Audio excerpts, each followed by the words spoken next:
Great, we're live. So I'm really happy and excited to have Zarina on, one of my old friends from Speaker's Corner, the rational female. Is that correct?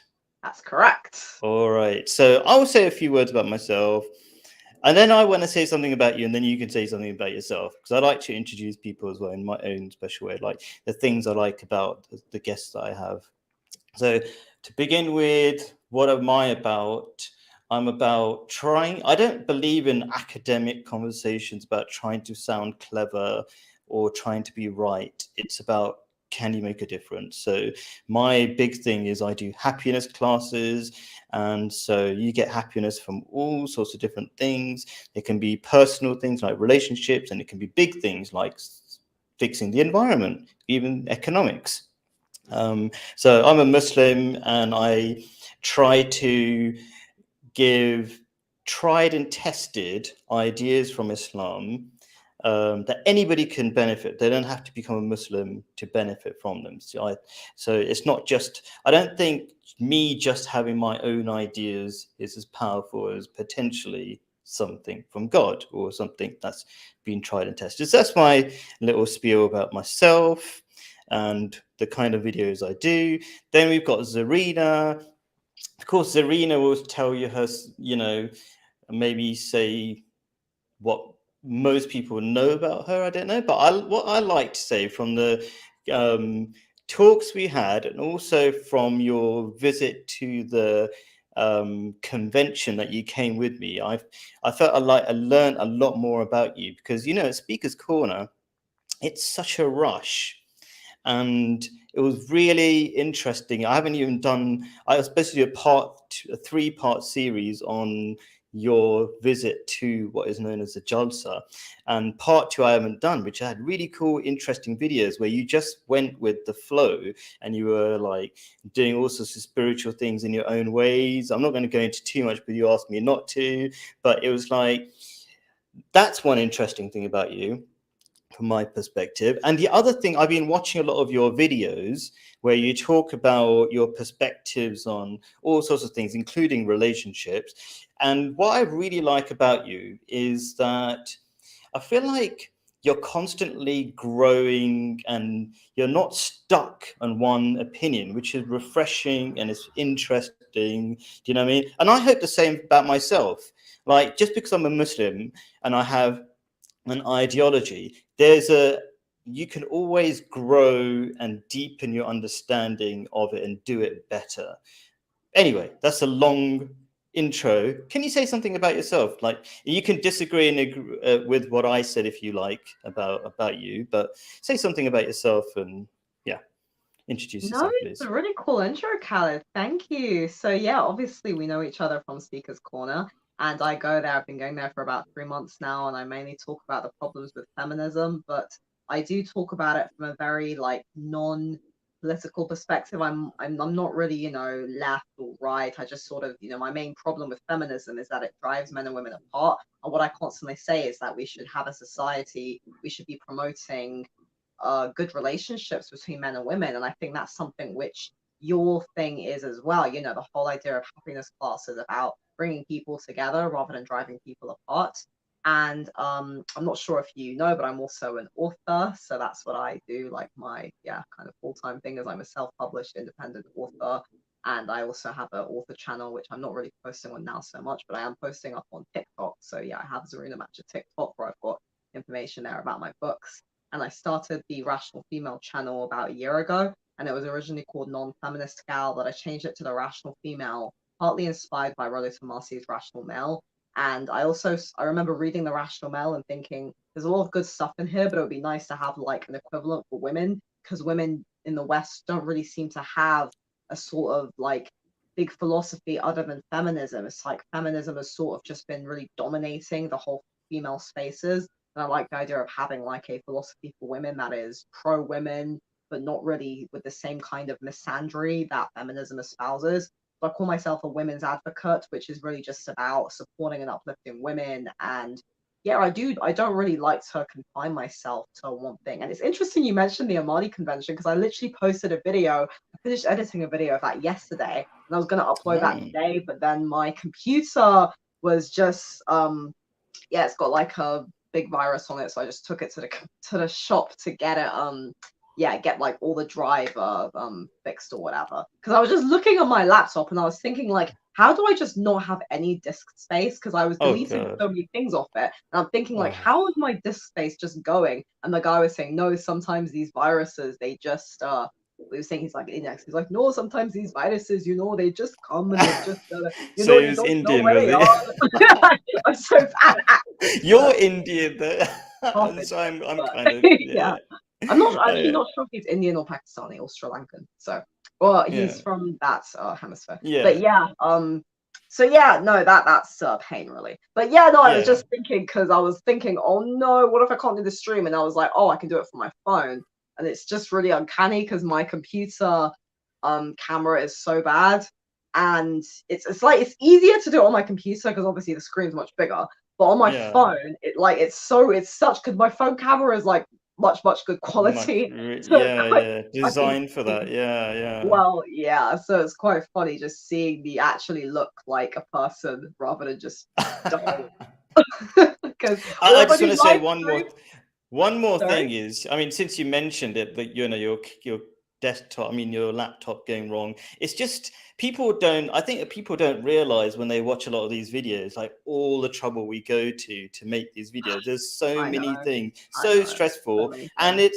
it's not like I'm not sure about you, but it sounds strange, and I've said this many times on videos. Like, I'm not a kind of person who even wants to be on video, right? Most people don't want to have their permanent record of their beliefs to be tested by millions of people without, forever. Do you know what I mean? So I mean, as I quite always, like that. I'm all about the drama, as you probably guessed, yeah. but Oh, okay, really? Okay.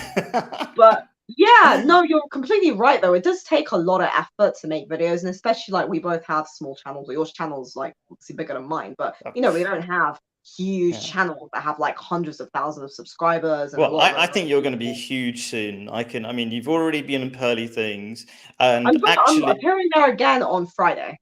Yeah. So looking up, fingers crossed. and my channel was half the size last year, and it doubled just because of Speaker's Corner. So Yeah. yeah, Yeah. and you just I mean, my joined. channel has actually doubled since I've been going to Speaker's Corner. Like, it's not a huge amount, but it has, like, I've noticed, because my channel was Yeah, just, it took me 1 year to get a million, not million, 1 year to get 100 subscribers. yeah, So, you know, that is, I mean, even though, like, my channel's subscriber count is still small, the fact that it was, like, 1 year to get, I remember it just being stuck at 99 for, like, 10 months. So in the last few nice. months, my channel growth has like grown significantly, even though it was still like Sure. really small. It has grown. So yeah. Yeah, I'm kind of laughing because I started when YouTube started, but that's another story. Oh wow. 2005, yeah. But anyway, I was like a child. yeah, I was gonna say when you were born. Oh no! Actually, probably It 2005. could have I been. would have been 8. Okay. Okay, let's get started with the main thing, right? So I'm gonna try. Okay, I'm gonna totally fail at what I was gonna try to do, which is do a short live stream because we've done a 12-minute intro. But anyway, it's good. It's good. My live streams are always like 1 to 2 hours long. So Really, I just feel like people can't concentrate that long, but that's just me. I'm always like, but anyway, right. So I'm going to explore a few things with you, things I haven't really talked or tried to explain in the past, and we'll see if it gets boring or not. But there's a main topic. So I'll quickly talk about the three things I want to talk about. First of all, and I think I felt like having had conversations with you. Let me see. Yeah, I've got like this list, but I won't show the list because it's going to be tiny on the screen anyway. So the first thing is about this topic, which is, okay, what is the topic actually? So technology and the rise of body count. Let me quickly explain that. So there's different technologies, and people might think technology as in just apps on the phones and internet and things like that. But I'm talking about contraception. I'm talking about also technology like Tinder and porn. yeah. Like So those toys or are whatever. massively affecting relationships. So that's the technology thing. And then the rise of the body count, just in case people don't know what body count means, because I think it's a relatively new term, especially oldies like me, right? So body count, you could tell me if I'm correct about this, but it's basically how many people you've had sex with outside marriage. Because you How many people you've had sex with, regardless? I don't think it's outside of that. I think it's just oh, how many. okay, really? It doesn't Yeah. count? Okay, fine, yeah. So I suppose, yeah. Okay. And so that's the main topic. And then because I think from listening to a lot of your videos, I think you've had, especially including with Ali Dawa, who you don't like to bring up too much. Okay. There's a lot of shaming and hating. Mm. And so I think one of the first things I briefly want to talk about is the necessity, especially in Islam, about being nice. So that's one bit I want to talk about briefly. And then I'm just listing out roughly what people can expect in the video. And then number two, maybe an interesting, I don't want to go into it too much, possibly, it depends on how interesting it is for everybody. Technology actually as an extension of God's creation. So people might just, I think a lot of people, why would I bother mentioning that? And you can tell me if it's boring or not. But some people think things just happen to us, things are haphazard.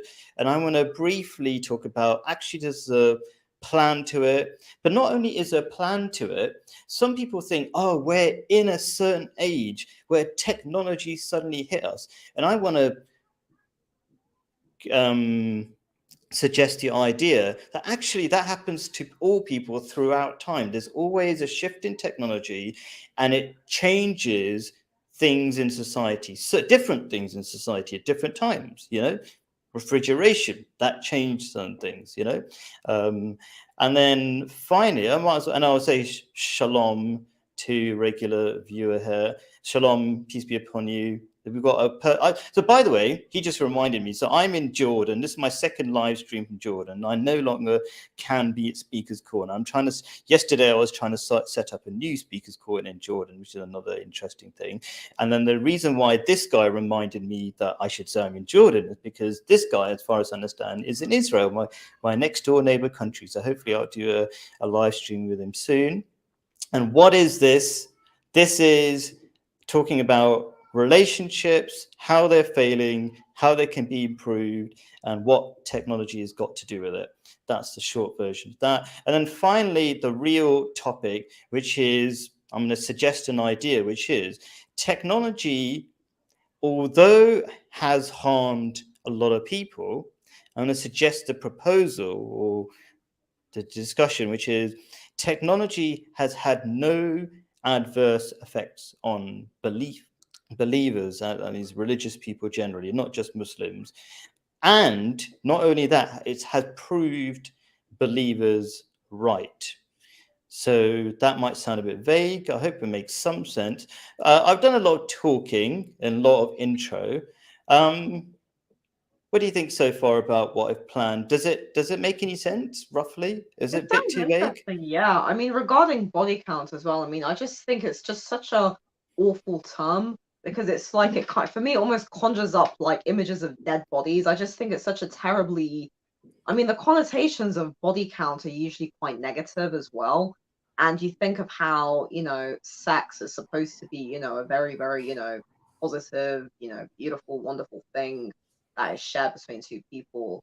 And when you say body count, it almost makes it seem like a very something that's almost like it almost takes all the joy out of sex. And I think this is a very big problem right now in our society. We've got a lot of extremism, a lot of extreme attitudes towards sex, which I've, spoken about on my Hmm. channel. And it's quite funny as well because I actually don't we'll probably talk about this more in a second, but I actually don't personally think like having, partaken in, we'll say like hookup culture and casual sex. I actually don't think this is unhealthy. I do think that excessive casual sex is very unhealthy.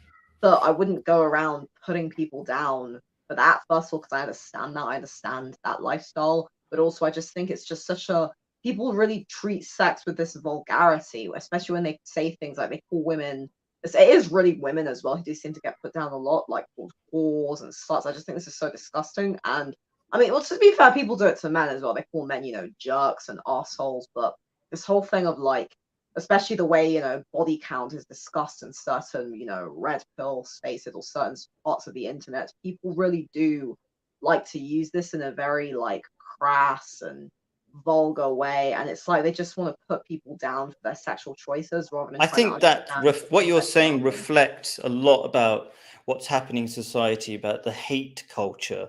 Like, Yeah, there's so many divisions in society, like yeah, color, age, every single thing you can think everything. of. Politics, People religion, yeah, hate on each other, and for no reason. sexuality and sex and whatever. That's just another way to It's another separate thing that people. people are using to kind of put people down and to put down people who don't think like them and to kind of just shame people and make people feel like crap. And I just think for me, I think it's really, really cringe, I especially think it's like, a sort of narcissism.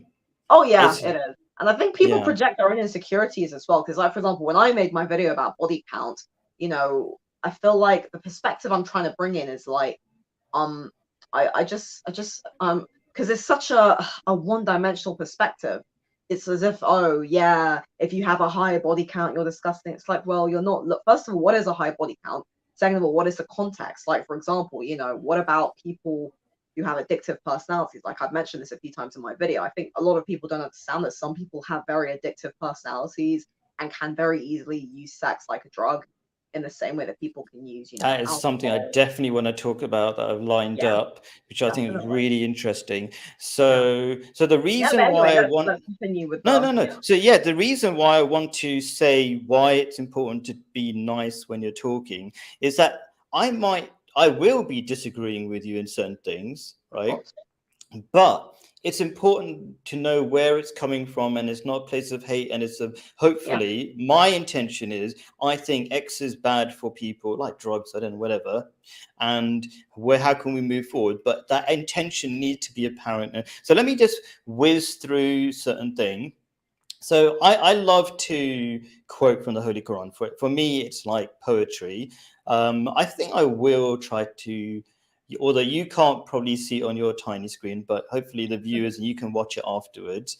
And quite frankly, I've had a lot of technical problems, including my big screen broke on the way here, so I'm looking at a fairly tiny laptop screen. It's not too bad. But anyway.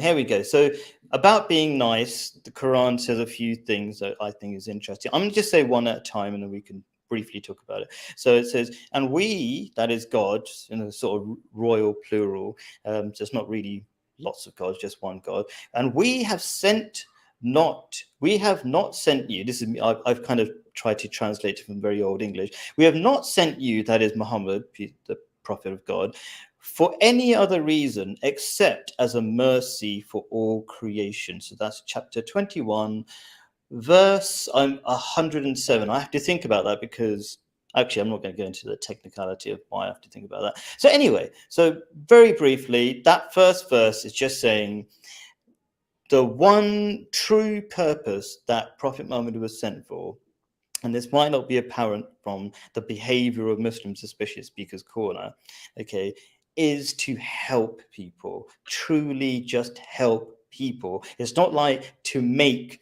this religion, Islam, dominant. That's just the vehicle, but it's not a sort of tribalism. It's truly just to help people. And so even you've listened to a speech from the Ahmadi Muslim Khalifa, and Well, I he was is just all thinking about about that. Yeah, about how like, him, but like all the religions, they really do talk about this. The whole point is to try and help people, you know what I mean? yeah. So It's not just that about was winning. So even the Khalifa says, like, even if people don't become Muslim, that's not the biggest deal. The biggest deal is how do you help people, and don't even tell them that you're a Muslim when you're helping people. That's another kind of spiritual side of being a true Muslim. So anyway, what do you, and that's kind of when I was at Speaker's Corner, I would say we should have love for all and hatred for none, which is something you probably heard quite a few times at that convention, the Ahmadi Muslim convention, which is just an offshoot of this teaching from the Quran. Like, we have not sent you Prophet Muhammad, and therefore all his followers, therefore, except for a mercy to all of creation. That means trees, animals, human beings, cats, dogs, whatever you want. Okay. Yeah, what do you think about that as a beginning point? Because I don't feel there's that love for everybody at Speaker's Corner, especially for the Muslims.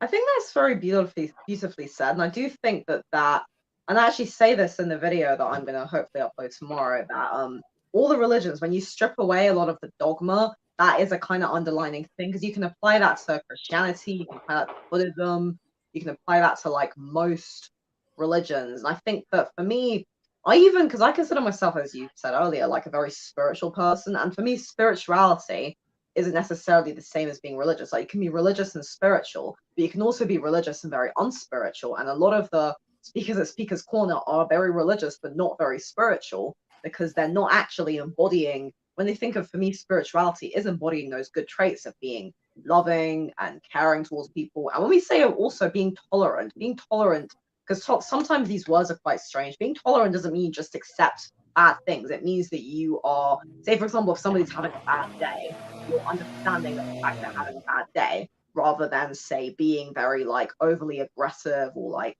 trying to, again, trying to put people down.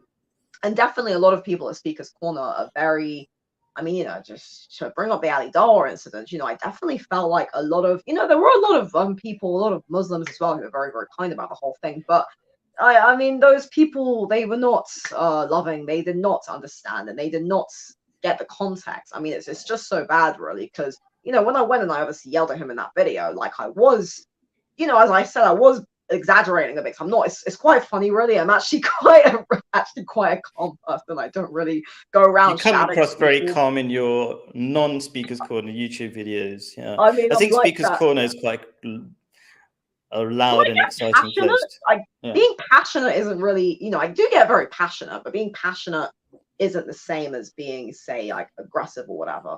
But it's like, I think a lot of people just didn't understand the context. It's like they don't understand how awful, just the extent to which what Ali Dawah did was just such an awful thing to do, because it was like, I came onto this guy's channel thinking we're gonna have an interesting conversation, and I wish he'd have been more like you. I wish he'd have been more like conversational, but this is what he, and there's other speakers at Speaker's Corner as well. We don't have to bring up names, but I do have to be very blunt and say I'm not really a huge fan of several of the other speakers either. I think that they do just want to stir up hatred. And for example, me, the fact that I may not necessarily agree with certain aspects of Islam, the fact that I still took the time to go to this convention, the fact that I'm still talking to you, that I did another live stream with another Muslim guy as well, and it's like, because at the end of the day, I don't think it's good or healthy to be consumed by hatred. Like, even if you disagree with something,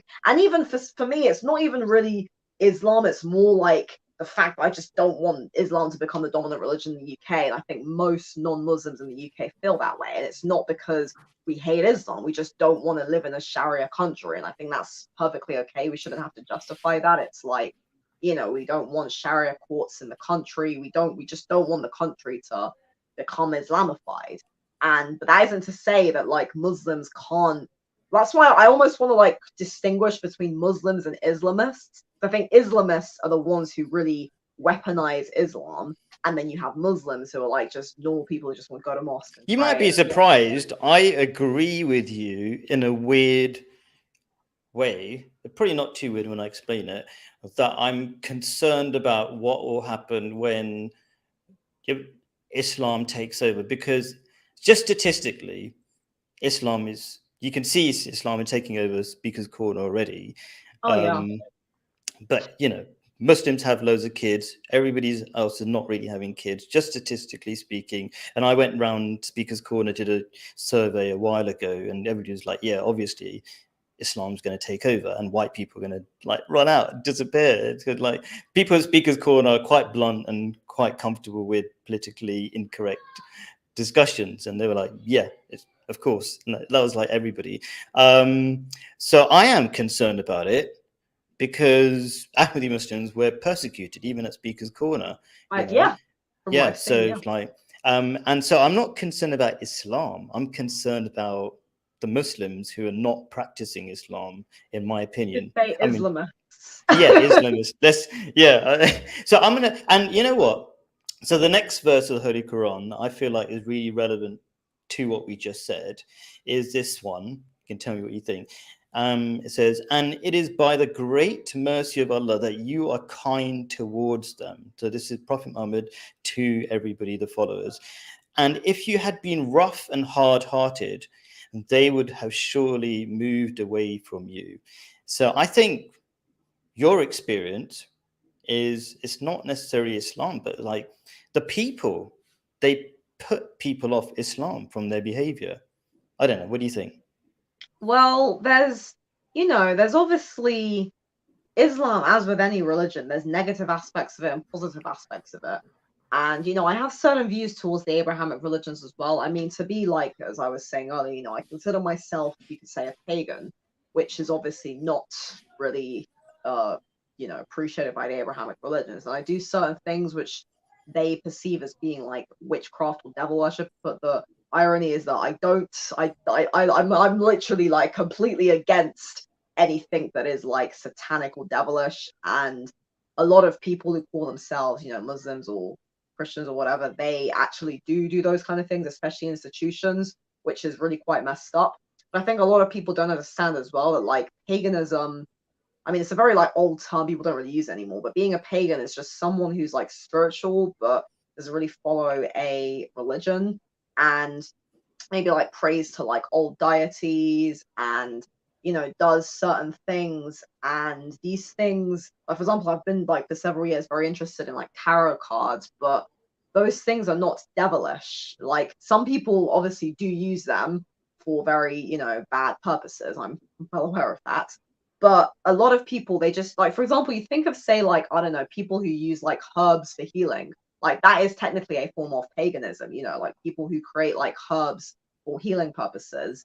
But that's not like bad or anything. That's like, you're literally, there are people who, I mean, they've always existed, you could say healers or I don't know, like I feel like you're experimenting. You like to be spiritual. You don't like the main religions, let's say, if you can put it that way, the Abrahamic religions, but you still want to be spiritual, and maybe you're experimenting with all sorts of things, and you're trying to do it your own way and stuff like that.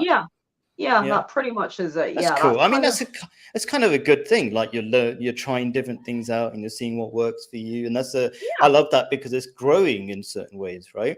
I was going to quickly my personality is like that, really. Cool, good. I'll just quickly whiz through some of the comments because I appreciate people commenting. So about Muslims taking over, that will not happen. This guy expects it to stop at 20%. I can imagine that because maybe if Muslims become more westernized, then they'll stop having children as well. I think so. I think I do see Muslims becoming westernized, and because they don't fully understand their religion, because they're just blindly following others. And when you don't fully understand it, you don't appreciate it, and then you don't practice it. So I can imagine there's some truth behind that. And then Bubblegum Gun said the Japanese have always had loads of technology, but their body count is lower than the West. That's because because they've had a lot of traditions. And I was going, in the next section, I was going to talk about how technology doesn't affect everybody, doesn't affect religious people. So that's kind of, I'm going to save that for later. And I can't, Mr. Politicas, I know you're Jewish, but don't put Hebrew there. Just don't put Hebrew because I don't know what it is. You can translate it for me. What's this? The West simply utilizes their technology for body count, while the East uses it more for gaming and war. Okay, interesting. Okay, so maybe I don't know if I should. I'll spend a few seconds more on. Oh, can you hear that, by the way? Yeah. Okay, so that's gunfire. Oh my, really? Yeah. But yeah, Excellent. I thought I'd just shock everybody by saying that, which is true. But what's Oh wait, happening? is it from an app? No, it's totally real. It's just there. Um, okay, so I would like to do. So what's happening? I'll explain it. It's results day, school exam results day, and it's illegal in Jordan to celebrate with this traditional gunfire shooting in the air. But I'm in a village in the middle of nowhere, and they think they can get away with it. So they're being very traditional. So I wanted to be outdoors in my garden, which is That's beautiful. funny. But today, not today, just in case I have something landing on my head. I'm not too particularly scared of that. I think they're fairly responsible. They'll probably shoot it away from my house. All the houses are quite a few hundred meters away from each other. So hopefully, yeah. So anyways, that's gunfire. That's why I'm not out there. But next week, hopefully, I will. They're really celebrating right now. Okay. Okay. So what have we got? I got more ha-ha-has from probably about the gunfire. Okay. So what was I going to say? Yeah, very quickly. I don't want to spend too much time on it, but one more quote about being nice, and basically it's about debating. And it says, "And the servants of the gracious God." So God is supposed to be gracious. The word gracious, the more accurate meaning of it is like somebody who's willing to give without expecting anything back. And if you're a servant of the gracious God, you're supposed to be very giving. Like when you come to debate, you're not here to just win. You're here to give, make some sort of effort. But not just that. Are those who walk on the earth. Gosh, a bit too loud, isn't it? Walk on the earth modestly, and when the ignorant address them, they say peace. So a couple of kind of instructions there, which is first of all, be humble. And actually, first of all, be like gracious. You're there to help people. That should be your first intention, not just to be right, which is what you get in political speaker's corner. Then be humble. Then, and I might have missed something, but the last thing is like if you find somebody who you consider ignorant, saying rubbish and whatever, and you disagree with, let's say, then just say peace. See ya. That's it. But peace, as in not in a hateful see you, but like I wish you peace. Yeah. So like you just don't. If you had that at Speaker's Corner, imagine that'd be so different. And it's a different attitude to Well, a lot of debating. people that leave me hateful comments, sometimes I respond by saying blessings to you. I just say Oh, like, that's so. have a nice day. Because it's like I don't really. I think I mean, every time I go to Speaker's Corner, I always see all these people just standing around and arguing, and I just think, what is wrong with these people? Like they have nothing better to do. They just want to shout for the sake of shouting. I don't mean shouting in a constructive way. I mean they literally just start fights with each other, and it's just so cringe. Yeah, And for them, it's it's sad. like it's sad. I love that I think when you're spiritual, you naturally do things that I would call Islamic. Like you just say peace. You know what I mean? I think it's natural. I think the Islam is supposed to be natural, whether you agree or not. Like the color of the flag is supposed to be green, reflecting nature. And I do a lot of things like what you're saying, which is like when I get hateful comments, I usually give it a heart. And then give it you can press a heart button on the comments if you're and then just say something constructive back. What do you think about this? What do you think about that? Because I give them the heart, which sounds a bit weird that they're trying to be negative, but I welcome the fact that they at least try to interact. That takes some intelligence, maybe. I don't know. Anyway, so that's just brief. It's better for you as well if you respond peacefully than if you just fight anger with anger, Yeah, doesn't help. It just makes the world a bit worse place. And I come to the world, I come to these discussions knowing that the world is suffering, and it has a lot of. When you suffer, you've got a lot of hate, and then you can't just be like the problem you're trying to solve. Otherwise, you're not getting anywhere. That's pretty loud, right? The teachings of Jesus Christ as well. I mean, they fit in with this. The teachings of Jesus Christ are all this, peace, love, tolerance. That's basically what like real Christianity is supposed to be. So. Yeah. I think I'm going to spend like 1 minute. I'm going to control myself and spend 1 minute on the next section, which is basically how I see technology as just an extension of God's creation. And I'm just wondering which one of these many verses will I pick out. Okay, I'll just pick out sort of the second one. I know, the last one. Okay, and it says, and your Lord has inspired the bees, saying, make houses in the hills and in the trees and the trellises which they build. So you might say, what's that got to do with anything? There's a great TED talk about creativity. You're a novelist. Have you ever heard of you probably do know Eat, Pray, Love? The Yes, movie, I love right? that movie. Yeah, Such a me good film. too. Yeah. And she did a TED talk. What was the TED talk called? It's called Your Elusive Genius. And it talks about the history of creativity and that it actually comes from somewhere outside yourself. And, if you've heard of like the guy, who's the guy who says Eureka? There's somebody, whatever his name is, right? But it's all about inspiration. Like he's in a bathtub and from nowhere these ideas come and whatever.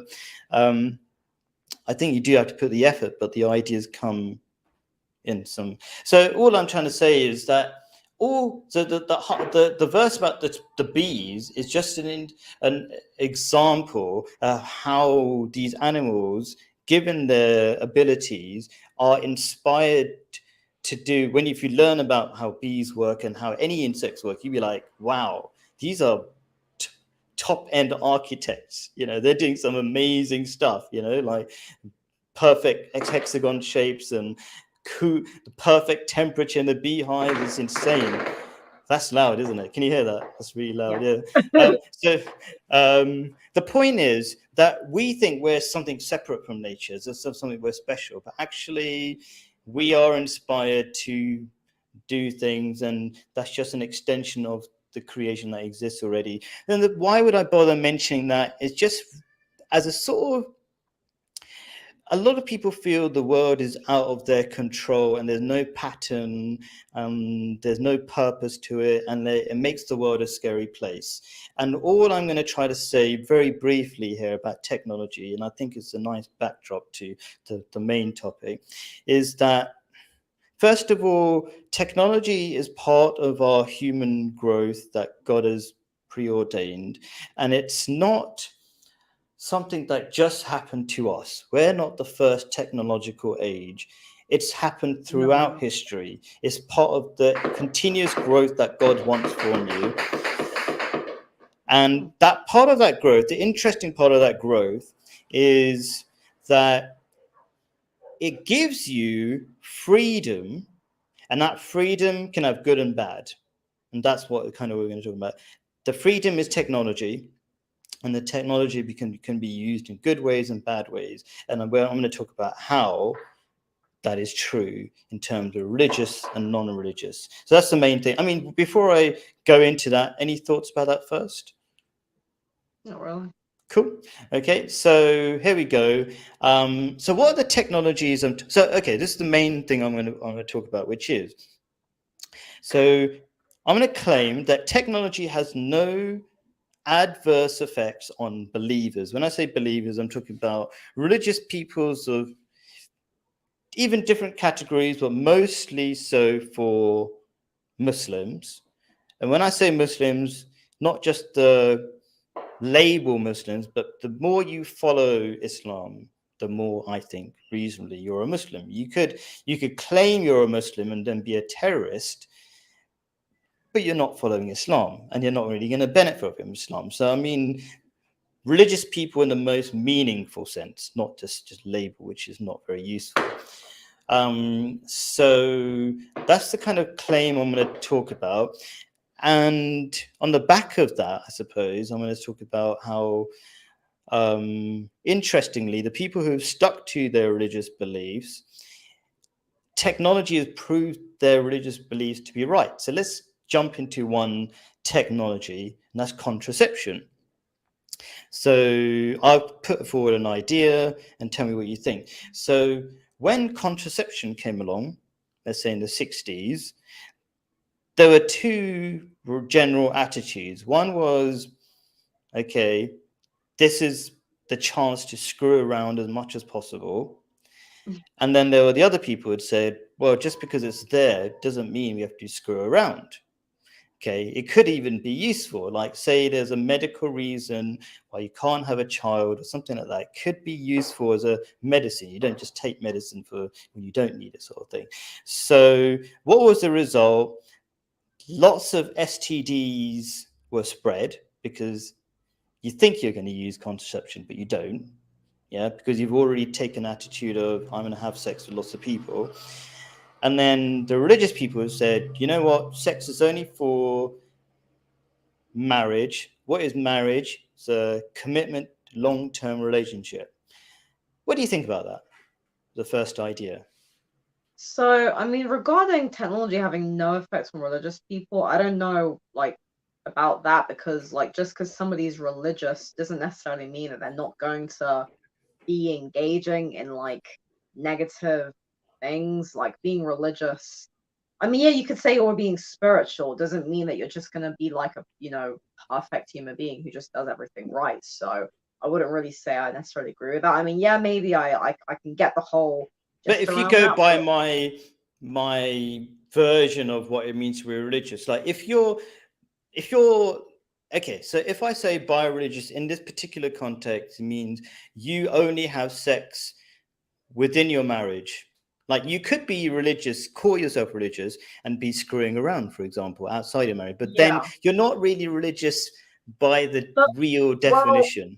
you're So not. what do you I think mean, in that you're in that not. scenario? But the thing is, you are still that is, I don't know, almost a bit of a cop out there because you are still religious. You're just Yeah. not doing, the good things. Because as well, there's lots of say atheists who are not religious. Yeah, they, might decide not to, I don't know, screw around or whatever. And like just because being religious or being non-religious doesn't mean that a person is necessarily going to be say behaving in a positive with a sense of moral conduct or whatever, like some just because somebody is religious. So you could say, well, they're not following the religion properly, but they're still calling themselves religious. Like somebody could call themselves a Christian and yet be doing very unchristian things. So that's a whole very philosophical Okay. argument. Actually, it's like, well, if you call yourself a Christian, but then you go around, touching kids, are you still a Christian? Well, you're still a Christian, but you're just a crappy person, aren't you? I mean, I think Ali Yeah. Darwar would call himself a Muslim, but he's still a Yeah. shitty person. So I don't know if I necessarily agree with saying that it's like about being religious. I think it's more about whether you're a good or a bad person, or Sure. not even a very good or bad person, but what kind of, I mean, that starts to go into like philosophy of ethics, but what Yeah. kind of moral conduct you want to conduct. And secondly, regarding screwing around, because I definitely don't think, first of all, I don't think having sex with lots of people is immoral. I think it's about what your reasoning is behind it, how you're doing it, are you being safe? I don't really place, like for Can me, I I just don't check really, one thing? Is sure. my sound is coming through because I'm so that means you can hear me. That's good. But Yeah. is my picture moving? It Am has I? been frozen, yeah. I mean, even Yeah, mine there's is a little something bit funny, weird. No, your but your your one looks perfect from my side, but I've totally frozen. That's why I was wondering if you could hear me. Doesn't matter. I The mean, you sound could will keep. try making the screen because you've still got the text up, Yeah, so maybe you can. exactly. Let me try that. Okay, that didn't unfreeze it. No. I'm gonna pull it out, put it back in. It would be nice for the picture to move since there's a Yeah. camera there. Yeah, I did notice that. You were just kind of frozen. I Yeah, mean, maybe not I was frozen thinking unpleasantly. deeply. Oh, there you Oh, go. why am I suddenly so low as well? That changed. Oh, Yeah, oh, you like randomly oh, moved. it's the wrong camera. It's my other camera. So I've got a webcam. So if I do settings and I go to this camera, and now you That's can pretty. see too low. Ha! Okay. The messy stuff. All right, there's a couch this is a balcony, and everybody's always lying down everywhere because it's so hot. So yes, there's a messy bed there. Okay. Um, Yeah, so what I so was saying is I don't think go. Yeah. necessarily having sex with a lot of people is immoral, because one could say, and I think I've said this before in previous videos, I think like especially with the sexual revolution, I think that was a kind of reaction to some of the more repressive aspects of Christianity. And the Abrahamic religions, there is, or I do think Islam or like, whatever. Yeah. well, yeah, I do think Yeah. like, yeah, I'm saying Christianity because that was made in the West, but yeah, same with Islam. Oh, Like, yeah. there are definitely some. I do think with the Abrahamic religions, they can take some things too far. Like, personally, I think telling people sex outside of marriage is immoral. For me, this is very extreme because you're sort of telling people that you have to sign a contract to have sex with somebody, and also sex is a very natural human behavior. It's funny actually because when I was doing the first video of Ali Dawah, this is what I was trying to say, and it was like really, really annoying because I was trying to say to him like, I don't see why we shouldn't. I don't really see why we should be like only have sex with your married partner or have sex with anybody. Like, there is a middle ground, and for me, the middle ground, I was trying to say that I think sex should be about having a bond with somebody. Like, for example, if two people are, say, friends, they're not in a relationship, but then they sleep together, and it doesn't have to like, it can be like a fun thing, but it doesn't have to be completely meaningless, nor does it have to be oh, you're married. Or like, for example, sometimes people say they meet somebody in a bar and like they have like a one night stand, but it's not necessarily like a cold, empty experience. I do think that there is a middle ground between how shall I say, sleeping with people just like uber recreationally versus you only have sex with somebody like that you're like married to. And for me, it's like if we treat sex as a way to bond with somebody, then anytime you have sex with somebody, even if you have sex with like lots of people, if you're still seeing it in a sense of like, oh, we're having an experience rather than, oh, we're just having a meaningless shag. I mean, it's funny. I do wonder if that's a more feminine approach because the kind of very, very like hyper libertine attitude towards sex is a much more masculine. It's almost like this uber Hmm. masculine view. They're not like it's mainly women who don't enjoy casual sex as men. Like, statistically, men tend to enjoy casual sex more than women for obviously reasons. I mean, the Hmm. way I see it, casual sex, the people who benefit most from casual sex are actually gay men because it's a very Hmm. much homosexual men who want Hmm. to do this kind of thing because it's a very masculine thing. Men obviously have more testosterone in their bodies, stuff. They So are more this is like a really, I sexualized. think this is the sort of, in some ways, it's the crux of the whole conversation. Like, what's wrong with having sex with lots of people? Really, that's kind of what this technology has made possible. Because Yeah. before contraception, there were definite restraints. Like, you have sex with everybody, you're going to have children with everybody. Then who's going to take care of the children? Those were enforced limitations, right? But now you don't have that. And so I think this is where I want to begin it. So first of all, I'm not about shaming and hating. No, I know, of course. Okay, that's kind of where I'm coming from. But also, and God is not even about that either, I don't think. So when you say something is a sin, let's define. Interestingly, in Islam, the word sin is going beyond the boundary. So when I think you said something which I think is true. You said it's natural, and I think it is natural to want to do lots of things. And so there's I would say a fairly good point. What was it? So Politicas has said, Politicas, I think I'm saying it right.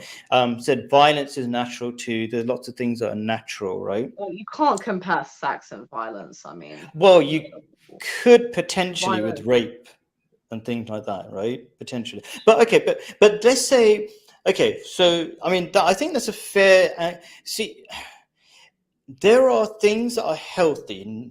Sex is really healthy. It's like eating. You should do it on a regular basis. If you don't do it, it's going to be bad for you, and then you might take it to all sorts of ugly extremes like pedophilia. So I think that's the reason Yeah. why, there's pedophile priests. They didn't start off wanting to be pedophiles, but they constrained themselves in an unhealthy way, Yeah, and and then they that's had with to like the secretly, repression, and that's why sexual repression is so bad. That's why if you tell yeah, people, repress your sexuality, it's terrible because it just yeah, yeah. yeah. So let me ask you in a way, so maybe you can solve this problem, right? So sin and the opposite of sin, blessings, I suppose. I'm not even sure what the word is, right?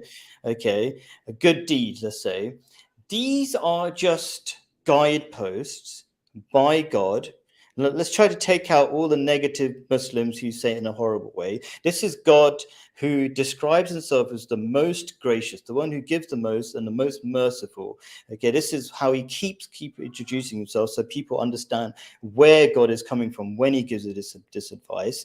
Because every chapter of the Quran starts with that I'm God, the most kind, the most gracious. Sorry, the most gracious, the most merciful, right? And all God is saying is, this will work for you because I'm your designer. I've made your blueprint. I know what makes you happy, what hurts you. Okay, you have the freedom to do anything you want, but I'm just saying to you, this works. Now, I want to put it as a question to you. What would be a good way if God genuinely just wants to be kind to you, and you don't even have to limit it to sex, relationships, and all this kind of stuff? God just wants to give you ideas or tell you ideas of what works and what doesn't. What would be a better way God could do it than the way God is doing at the moment? Can you suggest any thoughts or ideas? I mean, I'm not really sure how to answer that kind of question because that's such a broad question, especially considering the fact that, I'm obviously not, religious, and I don't really think it's my place to try and speak for what Okay, God no, would the want reason to I'm do. asking is because I But think you've been put off by the labels of this is sin and this is not sin. But the labels, well, what I would call would yeah, maybe like, go for on. example, actually, it's funny you say that because I was in Alcoholics Anonymous and they talks about something known as defects of character because Alcoholics Anonymous is very much based on Christianity, and I like the idea of maybe saying like personal shortcomings or like personal difficulties because sin it's like this very extreme language that I don't really like, and it's like when you say sin, it's like you're trying to say, oh, this normal human behavior is somehow like dirty and immoral, and I think that's the problem which a lot of people had with that, which is why you have this whole like sex positive movement, and even like with some of the LGBT stuff, like a lot of the kind of extreme hyper woke and some of the more extreme liberal stuff is really just a reaction to some of the more what some people perceive as being very like repressive from like Christianity and Islam and Judaism or whatever. And I was actually going to say as well regarding sexuality, because there's this book called Sex at Dawn which talks about how like ancient humans, how polyamory was quite common because people lived in tribes and they used sex as a way to bond.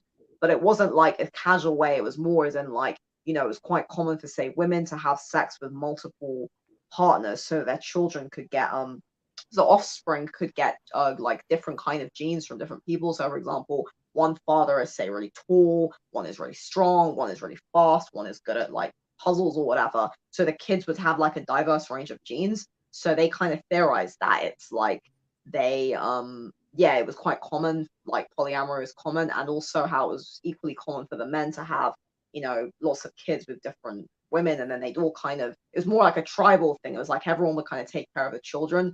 And they theorized that monogamy only became common around 12,000 years ago when we moved from living in tribes to living in like domesticated households. So like having that's when we had this whole thing of like monogamy and a nuclear family, and that came around 12,000 years ago. And that's when lineage moved from being like matrilineal to patrilineal, which is where you have, obviously paternity. And the reason why, things like, for example, like a woman, because I think as well, like with virginity, the kind of Abrahamic connotation of virginity kind of goes against what it originally was, which was just about like a maiden who was like a young unmarried woman. And you had like a lot of arranged marriages. So like in these tribes, for example, you'd have like the family, you'd have like the guy and the girl, they'd be at a certain age. And also people would get married a lot younger. People wouldn't get married in their 20s. They'd get married when they were like 14, 15, 16. As soon as they hit So puberty and they yeah, were ready to have it's sex like, and their body was telling yeah, them, I want to have sex, they got exactly. So married, which is it's really like, interesting well, it is compared interesting. to, It's like they kind of yeah, see,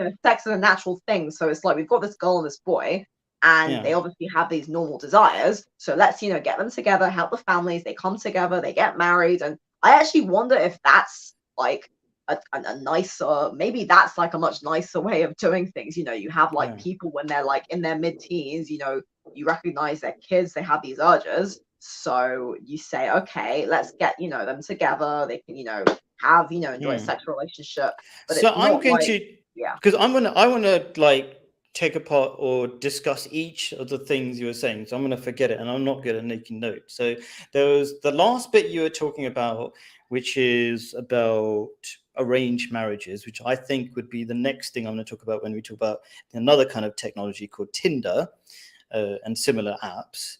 Because I don't think that's working for lots of people, and arranged marriages could, but we can talk about what that is. But before that, you were talking about, and I vaguely remember, but I got the feel, the sense, it was something like this. Like, what's the harm? Okay, you said, like, first of all, you said sin is such an aggressive, I'm paraphrasing because this is the way I remembered it, right? Sin is sort of a harsh and possibly therefore ugly way to enforce an idea.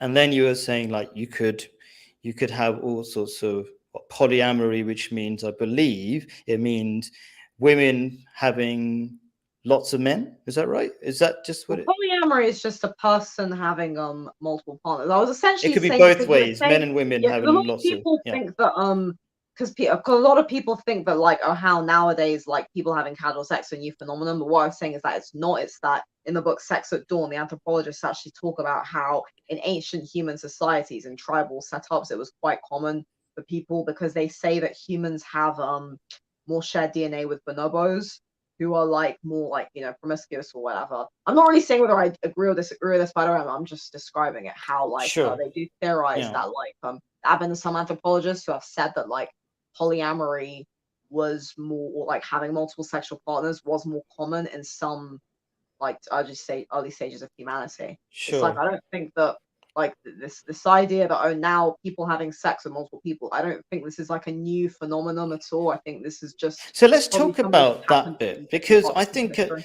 I think the obvious problem would be that me as a man, I don't want to take care of other people's children.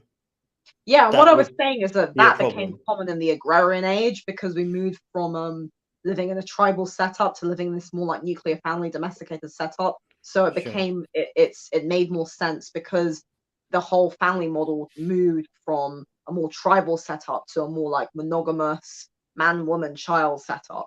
Yeah. And with the kind of more tribal setup, it was like, the whole thing of it takes a village to raise a child. And in the book, Sure. they theorized that it was effectively so women would have like multiple children, multiple partners, and the men would also do, and everyone would kind of take care of the kids. It was almost like all together kind of thing. It wasn't So that's really an so, interesting idea. I've also heard something. I kind of don't want to go into too much detail because it sounds a bit. But anyway, I'll try to say it in the most polite possible way. So the design of the penis is designed so that it removes sperm yeah. from anybody else. And also, I've heard as well that women making noise during sex is the signal to other men that the woman is available for sex. So yeah, Is like available. Okay. there is definitely some Interesting. discussion about whether people are made to be monogamous or polyamorous. And personally, I think both. I don't think that we're naturally more monogamous or more polyamorous. I actually think we're both. I think this is for men and women. I mean, obviously, men have a more, evolutionary drive to have more partners. That's just duh. But there is definitely an argument to be said that it's the same for women as well. It's just in a different way, and that women tend to use sex more as a way to bond. So women, for example, women usually cheat because of women tend to cheat for more. I'm sorry, but women tend to cheat for more like emotional reasons, as in they'll tend to say they're more likely to cheat with, say, former boyfriends or like guys that they know, and it's usually because they don't feel like they're getting the kind of emotional connection from their boyfriend, or they feel like they're, I don't know, looking for something. And women tend to use sex as well more for attention. So women, for example, use casual sex to get attention from men. Like, I think for women it's less, I'm not saying it's not just about the sex, but it's less about that and more about getting attention, more about like feeling validated, and also like if a woman's like very insecure. But I also want to say regarding casual sex as well, because there have been some studies which have linked, having sex with multiple partners to having like better mental health and better confidence. Because if a person is very say confident in themselves, and they want to go and have sex with people, like that can actually increase your confidence, because sex obviously releases endorphins, And if you're going and having sex with people, you're kind of gaining more endorphins. So that is something to just kind of comment on, really. Like, that's why I don't really think it's I'm not really not. black and Yeah, white.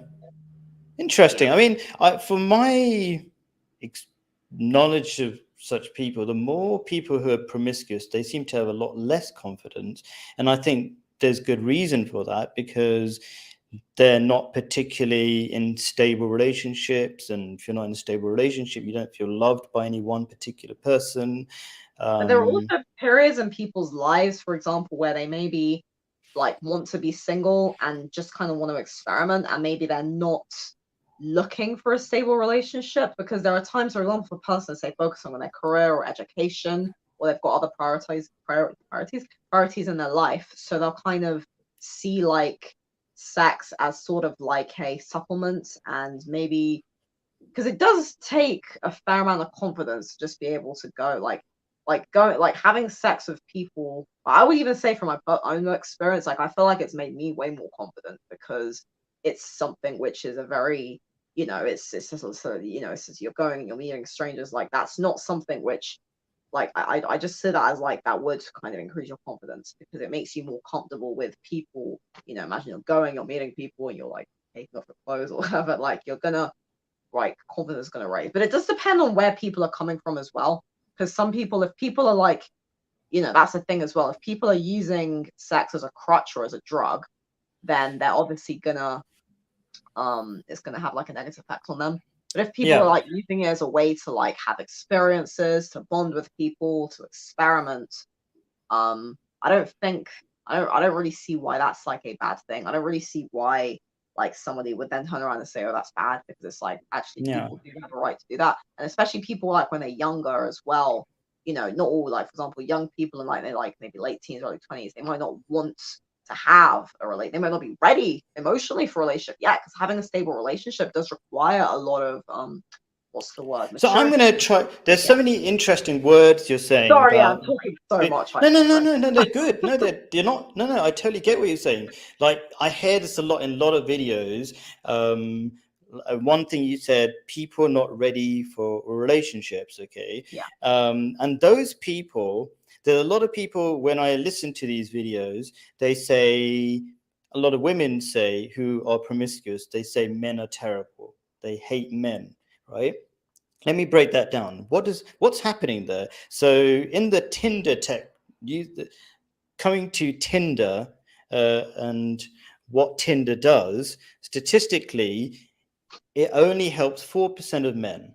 And I can't remember, was it 80% of women go towards 4% of men or something like that, I think it's right? like 18 to 20% of men. But I've seen these studies as well, and I think some of them are a bit skewed, because they take these very, I don't know, because I've also seen like 1 in 5 married couples meet online, and a lot of people are very like unfair to dating apps, because there are like, if a lot of people are meeting on dating apps and like getting married, then it's No, almost like that's an people just want to interesting look at point. the, but it's like a lot of people just want to look at the like the neck, because it's not just you, but it's like a lot of people just want to say, oh, dating apps are bad because we've only got a small amount. But it's like, well, what about all of the people who are meeting and who are having relationships? Like, why are we just ignoring them? Why are we only looking at like, oh, this is bad because of this? Like, that's why sometimes these studies, they're done with like, it's almost like they're done intentionally to make people look bad. Like, I remember watching a video where some girl was talking about this. She was saying about how, oh yeah, but the way it was done, it was only like, I can't remember exactly, No, but but well, I think I'm not sure if it might be with bad intention. I'm not sure, but statistically, Tinder,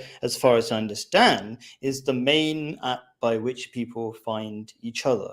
So yeah, it's reasonable to therefore talk about Tinder yeah, yeah. and how it separates people. And the reason why I'm talking about the 4% and all this kind of stuff is that therefore, practically, what that results in is lots of women having short-term relationships with a few men.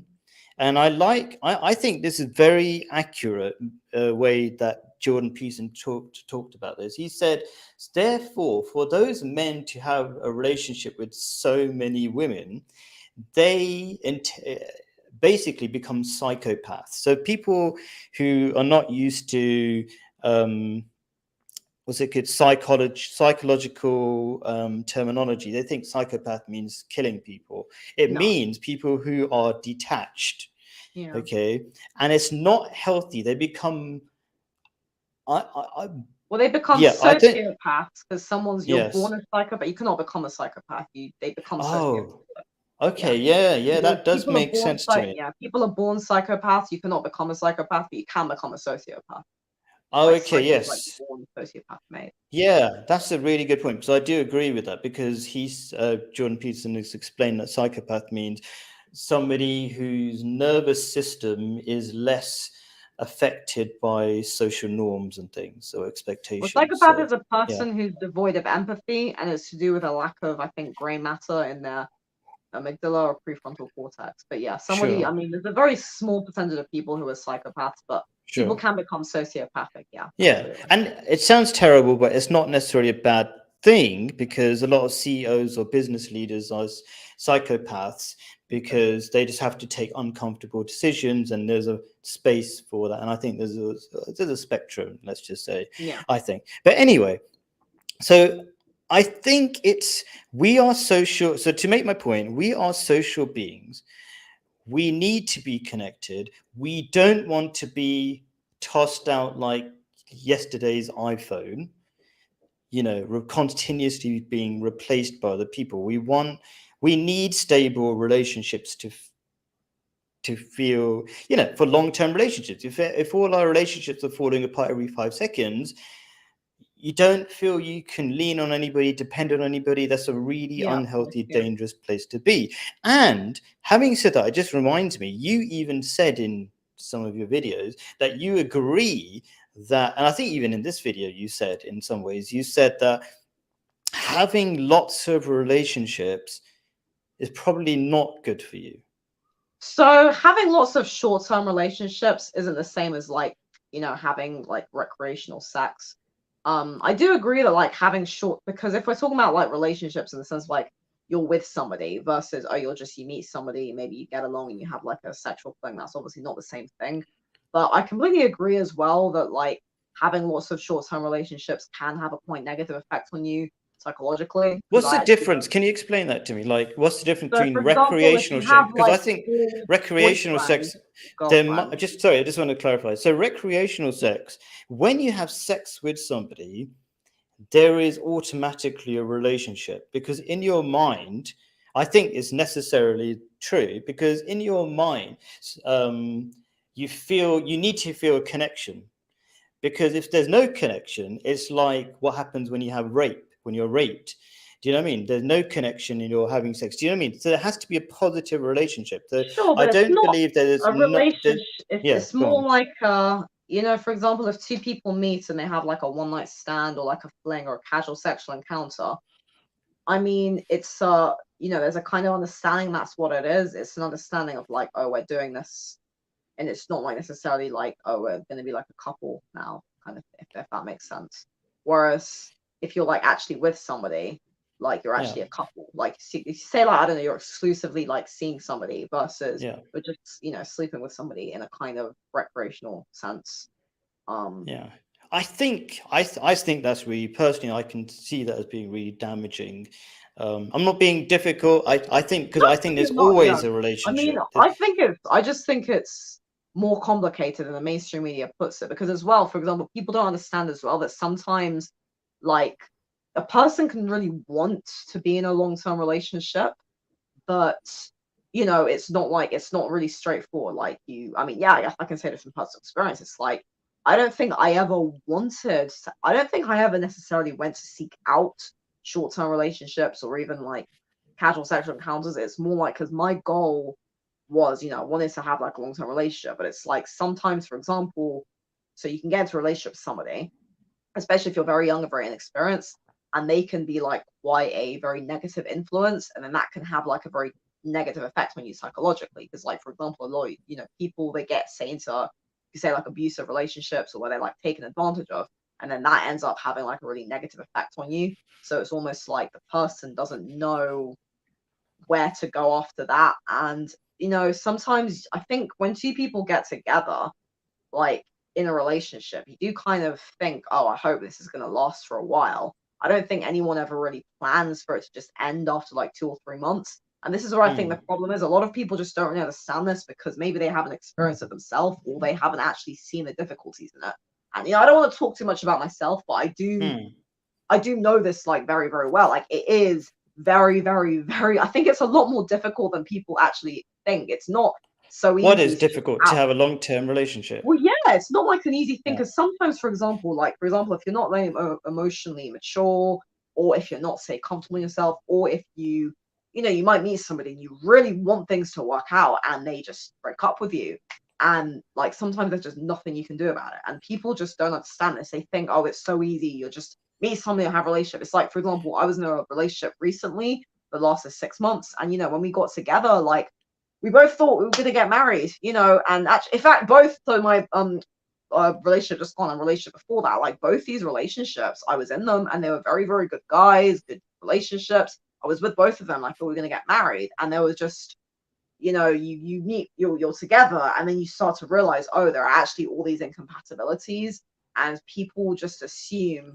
I think people really overestimate how easy it is to just have a relationship. It's like people think, oh, it's so easy, but actually it isn't because Yeah. people like we are complicated. I Like actually humans are think a complicated. lot of people do understand and do understand how. I don't want to say this exactly. I want to say it in my rubbish way. So a lot of people do agree with you that relationships are difficult. I was going to Yeah. say people do understand that relationships are difficult. That sounds like the same thing, Well, but it's not finding because like a compatible partner is very difficult. okay, yeah, sure. Okay. So where am I?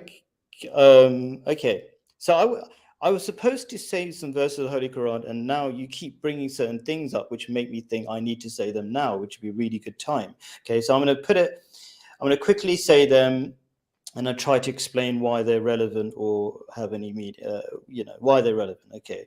So one verse of the Holy Quran says, and as to those who disbelieve, and the word disbelieve means essentially people who hide from the light of God. Okay, so it's an active behavior from something that could give them something. And this is a really interesting description. Their deeds are like a mirage in the desert.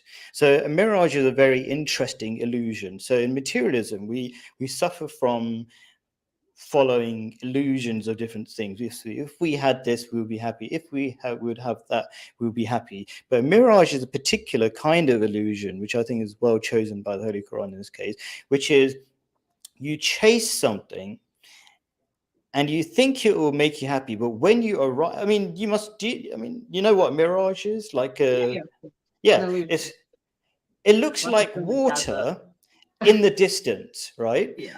But when you reach it, you realize it's not water, it's just an illusion. And I think that actually describes materialism. You think you're constantly chasing it, and when you finally get it, you realize it's nothing. And this is what the Holy Quran says, which is really interesting. It says, so as to those who disbelieve, their deeds are like a mirage in the desert. The thirsty one thinks it to be water until when he comes to it, he finds it to be nothing. And he finds Allah near him, who then fully pays him or her his account. And Allah is swift in reckoning. So it's not like people. Okay, so what am I trying to say in summary?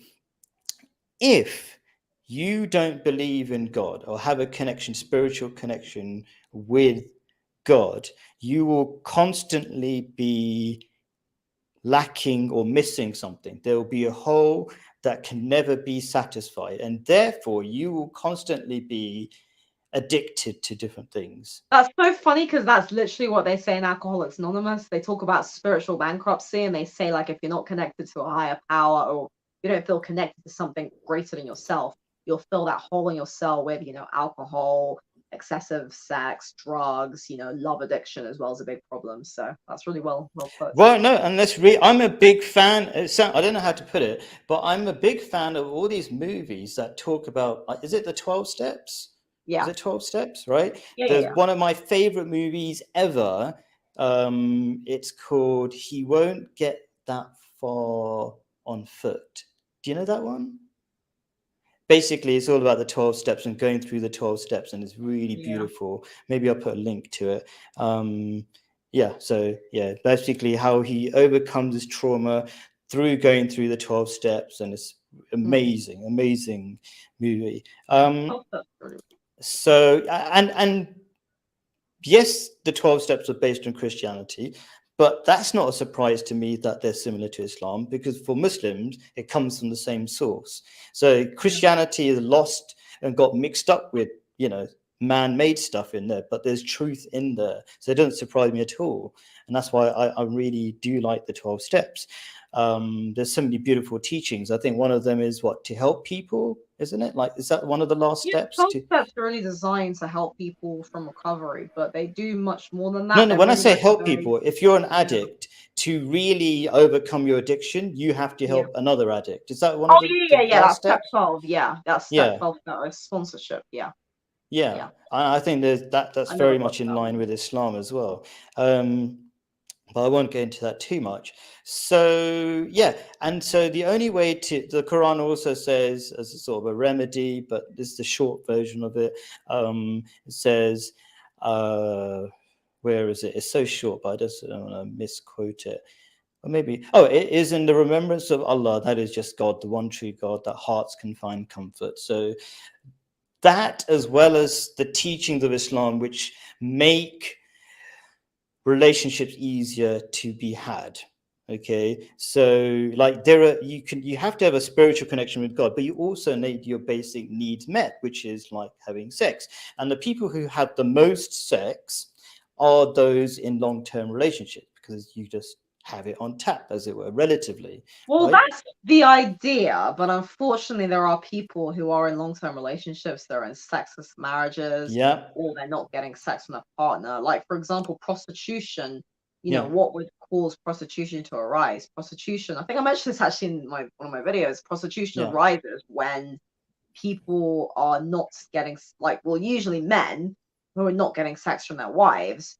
So yeah. if their wife is not, having sex with them, and unfortunately, I mean, you probably know this as well, like because women and men have different sex drives, long term women's sex drives can fluctuate. So women can start to lose interest in sex. And obviously, it's like, well, I think that's a problem as well, which a lot of women don't really seem to like realize or understand. Like, if you're married, part of your it sounds really strange, but like part of your duty as a wife is to have sex with your husband, because women need to understand that You're a like men Muslim. have higher. You know that. You really sound like a Muslim.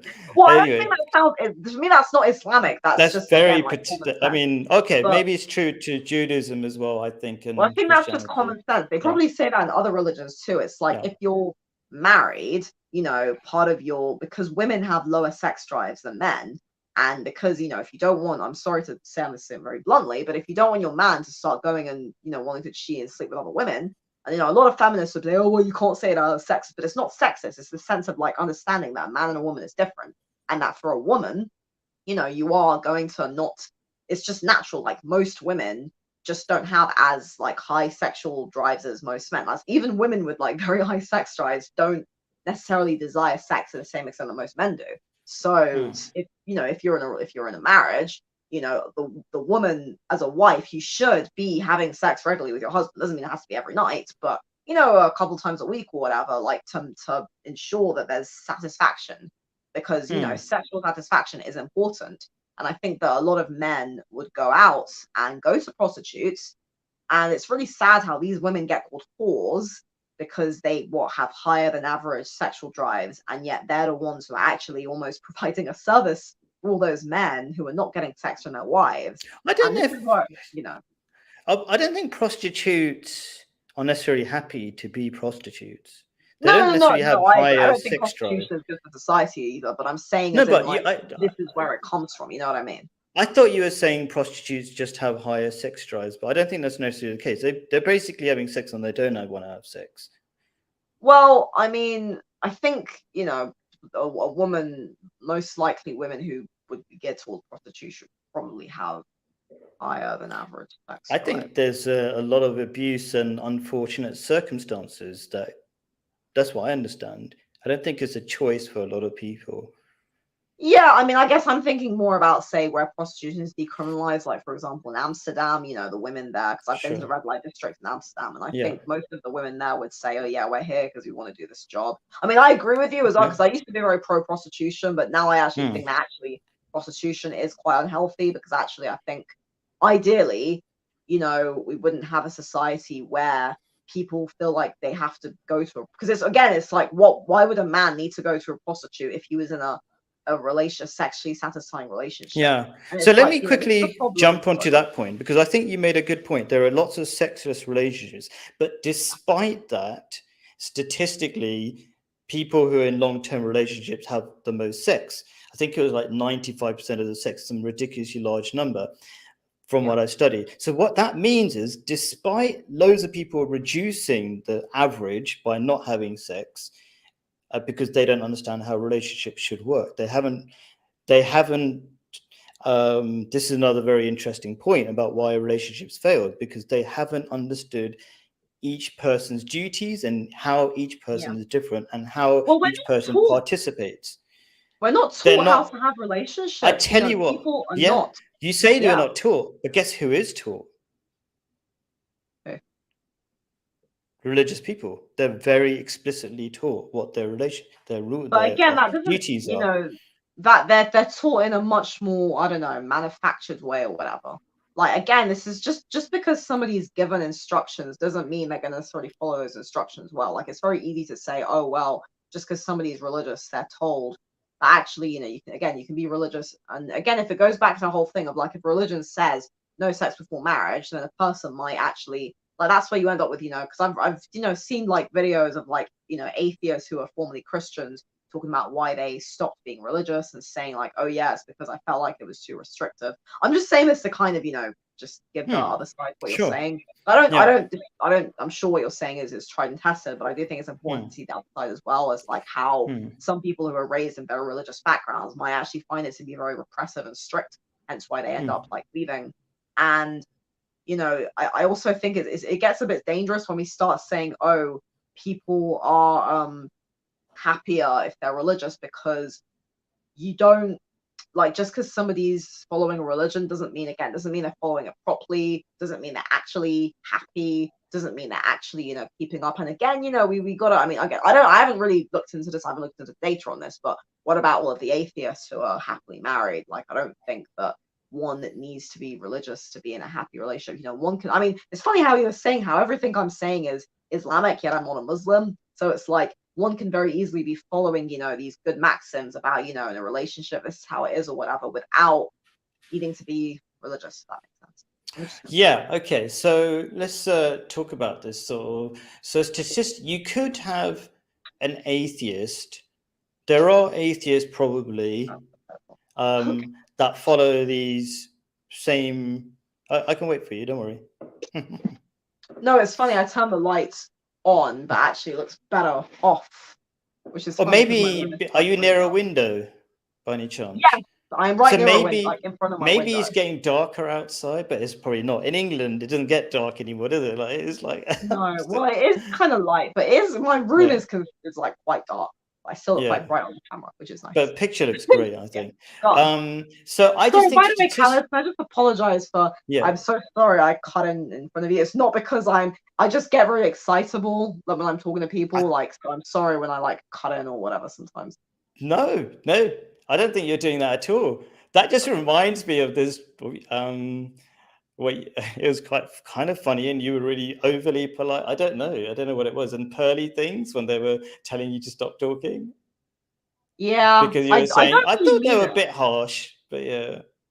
But you were like, okay, yeah, sure. That was really kind of you. It was like, okay, sure, okay. So I don't think you were doing that anyway. So not at all. I don't feel that. Yeah. So I think we can say that atheists do X and they can do X or whatever. They can do all the things that Muslims do, but statistically they don't. And I think we should look at the cause. If something is happening massively on one side and not on another side, we should go, oh, what's the reason? And then the reason could be the way you describe it is these manufactured way of giving rules. So when you say because you said manufactured, because sometimes people feel like it feels not spontaneous like love should be and sex should be spontaneous. But like, say I'm reading a self-help book, I want it to be clear. You might call it manufactured, but I really want a clear self-help book that tells me what I can do to easily make my life better.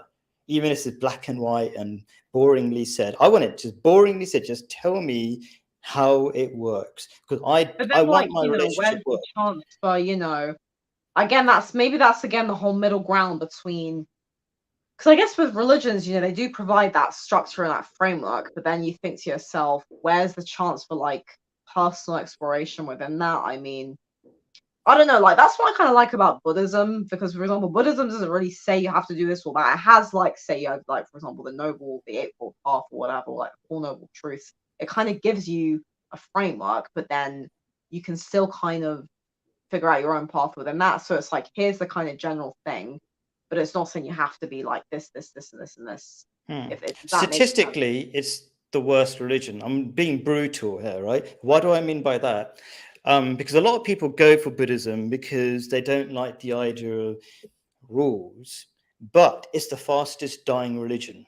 It's like the only religion, according to Pew Research, that's like -7% by 2050. So you can check this up, right?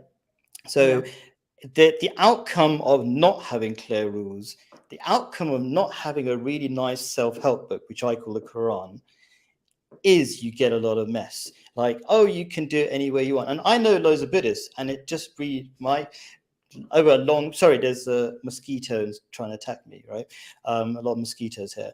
In the long term, it really doesn't work from what I've seen. I've known a friend for 20 years and stuff like that. And even in short term as well. But I'm not a hater of Buddhism. I mean, I think the original teachings of Buddhism are different to the westernized version of it. So I've done lots of videos about Buddhism. There's even a website called Real Buddhist Quotes, because most quotes you'll see are not by Buddha. And you can recognize Buddhist quotes from the Buddha, when it's really complicated. If it's really complicated, it's from Buddha. If it's like, what's the word? Like rolls off your tongue and really quick in one line, that's probably some Westerner, So I think the original teachings are good.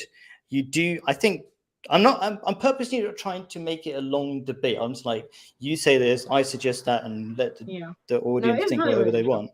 Yeah. So I think clear advice, even if you call it manufactured, is really important. I'll tell you something that's really helped my marriage is having a sex schedule, because helped. Sure. Yeah. But you could say, well, anyone could. Yeah. Like that sounds like a thing. Sounds which could boring, work, but it helps. No, but that sounds like something that could work like very universally. Like anyone in a marriage could have that. And again, like I'm sure, Richard Dawkins would advocate for that, even though he's an atheist. So I mean, I don't know. Have you like spoken to many? Because there's got to be like a lot of atheists who are like married and long-term relationships, have families. Actually, I think the opposite. I've done I don't know if I've done proper surveys, but I've gone round. I don't know, were you in that group? Like I would literally go to a group in Speaker's Corner and I'll say, are you married? Are you married? Are you married? Right? And the Muslims would be much higher percentage of people in long-term relationships, and massively loads of, and this is really sad, actually, it's really painful, I think, that loads of people who are not religious are not in long-term relationships. And we know this statistically. I think anybody's been in Pearly things, like knows all the statistics. Was it like in the UK, from 60 to 30 years old, 50% are not in long-term relationships, or men have not had sex, 50% of them. Right, there's a huge numbers of people who are left out of the sexual marketplace, left out of relationships. It's really sad. And then the people I see at Speaker's Corner, they're like 50 something and they're not married. They're not even in relationships. So these are really bad things that are happening, you know? That's true, but then also just because somebody is in a long-term relationship doesn't necessarily mean the relationship is, a happy one as well. Because that's the thing as well. Like, so I remember once reading about how people who are married are happier, but actually it's not people who are married are happier, people who are happily married are happier. Because people Yeah, who are unhappily married are obviously going to be much sadder than yeah. people who are single. Because if people are in, like, for example, you have people who are in like abusive marriages or people who are in, again, sexless marriages. I mean, I know the thing is, I know I'm not, well, I haven't looked into the data on this. I'm just saying, like, this is obviously a thing. And I think that people, we can bring up statistics, but actually sometimes we forget to actually look at, like, the more human side of this. And actually, for example, because obviously, like, I'm obviously, very pro-marriage. I think most people should be pro-marriage. Most people should say, marriage is a good thing. But I'm not pro, like, it also has to be the right marriage. And that's the thing as well with relationships. It's like people need to be in relationships that are fulfilling and positive. And a lot of people get into relationships for the wrong reasons. Like, they get into a Let me ask relationship you something because about that, they're because just this afraid is to a be alone. very common problem, that people say things like that man was a jerk, whatever, and all this kind of stuff. Do you think like attracts like in terms of personality? I would say, like, if somebody is, say, more emotionally insecure or, say, not in a good place in their life, they're likely to attract someone who might take advantage of them. Because, for example, a lot of people who are in, like, say, narcissists, in relationship with narcissists or abused, um, usually it's because they themselves are either very, not in a good place themselves, or they're, like, say, very insecure. And, when you think of, like, the amount of, because I think people really, really people don't think about this as well, the amount of people who are in abusive relationships, and not just women, men as well. Because, obviously, like, as I talk about this so much, about when I'm talking about feminism, people always say, oh yeah, women are abused. I'm like, yeah, but there's so many men as well who are abused. Like, there's so many men who are in abusive relationships or in abusive marriages, and they're just not addressed, they're not listened to, because people think, like, being in an abusive relationship is somehow a woman thing. It'd be interesting actually to look up, like, what percentage of relationships are abusive. But it's like, that's Hmm. also as well the problem with, say, because, like, for example, the Abrahamic religions, I know, like, I don't know if it's still like this now, but they, like, say don't allow divorce. And obviously, like, I don't support no fault divorce. I think, Hmm. divorce, like, but it's like divorce, for example, I think you need divorce there if, say, people are in abusive marriages. It's like, for example, if Yeah. somebody's in an abusive marriage, you kind of need divorce, because people, Yeah. again, people don't understand that, like, you have narcissists, you have psychopaths, you have Hmm. sociopaths, you do have people who take advantage of people, and people just don't understand this because they're just not empathetic about this, and they Hmm. don't understand that, like, sometimes a person can be very vulnerable and they get taken advantage of by someone who is, very, So, very so clearly there's not. two interesting things, and I'm going to try to remember to say this verse of the Holy Quran. Now, every time you talk, I'm saying, "Oh, I've got to say that verse of the Holy Quran that was on my list." Okay, but before I get to it, there's a really interesting psychologist who's become quite popular, Sadia Khan. Do you know her? She's come on Pearly Things as well. Okay, anyway. But anyway, she said something interesting, which is people who are, oh, what's the word? Not broken people. I can't remember the word. Maybe women who didn't have a father figure or something like that. People who don't feel loved don't feel comfortable in long-term relationships because they don't feel they deserve it. So they go for people who are equally, let's say, broken. Yeah. Oh yeah, Um, definitely codependent. yeah. So like attracts like in that sense. But also I would say, let's say you think that lying is a good way to get ahead. Okay, that's one kind of person. That kind of person would not be interested in a person who thinks telling the truth is the best thing you can do, whatever the outcome, right? There are lots of people who think telling the truth is good for your soul and stuff like that. Those kind of people are opposites. They couldn't live together because they have opposite principles. So, what I'm trying to get there is that really, I do think logically, like attract like. And now I'm going to quote the verse of the Holy Quran that I've been kind of itching to say. It says, and it says, it seems very basic, but anyway, bad women are for bad men, and bad men are for bad women, and good women are for good men, and good men are for good women. I haven't been given the verses, so chapter 4, verse 26, according to most people's description. So all it's saying is that like attracts like, and if you don't, because there are loads of relationships that work. Okay, and when you say how do you define good and bad? If you define good and bad by what the Holy Quran says, because that's an objective way. Otherwise, good and bad is shifting all the time, is subjective. Do you know what I mean? So you've got to have some sort of system for saying what good and bad. So let's say we take the Quran. The Quran has very specific ways of your behavior. Like, for example, if you're a woman, you, even if you're not desperate for sex, you say, yes, my husband needs sex. That's a definition, one way of saying being good. And a man, likewise, he's very kind and, doesn't expect his, say the food's not great. Let's say we're talking about traditional household. He doesn't argue about it and say this food's rubbish and be, you need it both ways. These are really important things. So when you have two good people, I think logically, by these kind of definitions, logically, those relationships are going to work out. And I think statistically, it's true that if you look at Muslim families, and one of the reasons why I do I don't know, have you been watching my videos around Jordan by any chance? No, I have not. No, okay. It's not personal. I don't watch a lot. I haven't watched many. That's okay. So one of the people I kind of feel like I want to explain. One of the reasons why I'm doing my videos around Jordan and just showing what life is like is to give like a more 3D exposure to these ideas. Like you can debate academically, but like to see it. Like a lot of people go, oh, Muslim women are oppressed.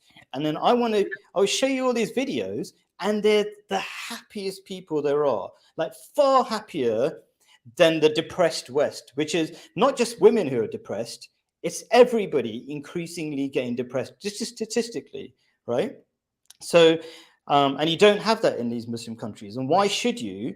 Okay, even if you're poorer, the things that actually make you happy are relationships, long-term relationships, and things like that. I mean, again, I think these are very broad generalizations because, again, as well, for example, I think it's very like this is the thing. It's sometimes these things are too simplified because we seem to be. This is a very simplistic way of looking at the world. Like I think in an ideal world, yeah, you could say good women go with good men, bad women go with bad men, but the reality is just not that realistic. And in reality, as I was saying earlier, lots of good people get taken advantage by shitty people. And shitty people prey on good people. I think this is because a lot of people don't understand narcissism. They don't understand how narcissism works and how, like, for example, narcissists. So, for example, Ali Dawah, textbook narcissist, right? Guy very much pretends to be, a nice, polite person, but he's actually, extremely, like, I've spoken to him many times. You can very clearly see, he's very, very, a narcissist is someone who, they're not the same as a psychopath. They have a limited capacity. Oh, I hope my internet didn't die. What's happened? Okay, I'm just going to check my internet. I hope my internet is still there. Oh. That was me or you? Oh, I don't know. No, that was me by accident. Oh, good, my stuff's doing. I was thinking, crap, no, I have to start. No, I'm also saying, because today I'm testing a new internet connection because my last live stream was so terrible. Wow. So I was like, oh no, my new internet connection is rubbish as well. So it's not a problem. Good. So I'll be advertising the company that does proper connections, which is Orange. I'll make a video about that. Yeah. So anyway, you were saying, I was saying that, for example, a lot of people don't understand narcissism. They don't understand that, narcissists.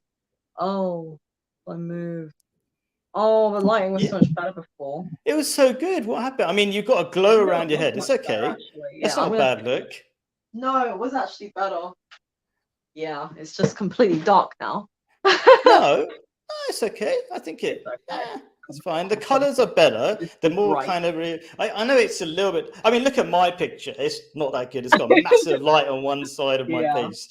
I'll have to figure that one out. So, like, the reason I want to say this is because I think people think the world is really simple and straightforward, and it just isn't. It's like, how we were talking before. Actually, it was when we were at the Amadi thingy. And we were saying how like both you and I, growing up saw the kind of Disney-fied, idealized idea of relationships. I think a lot of people like it's very easy to think, oh yeah, a relationship can just be easy. You'll meet someone and that's it, it'll be easy. But reality is not like that. I know this as well because I write romance books, and it's like in romance books, that's how it's set up. It's like there's a crazy, two people meet, crazy thing happens, they get together happily ever after, and it's real life is not like that at all. And I think people, because I always used to think when I was younger, oh yeah, it'll be so easy. I'll meet someone and be married by the age of 25, and the real world is just not like that. And I don't think that I think this is not about religion or non-religion.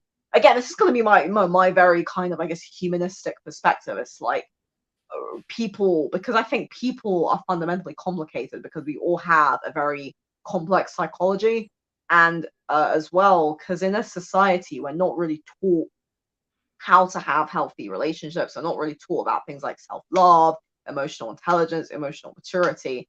And a lot of people think, oh yeah. I think you missed one important word in that list: duty. What? Duty. Yeah. Well, I'd say that too as well, for sure. Yeah. That's very Kantian. Oh, really? Like Okay. Immanuel Kant is very into like duty. Yeah. That was a very, very big part of his moral philosophy. But interesting. Yeah, people and also as well like love.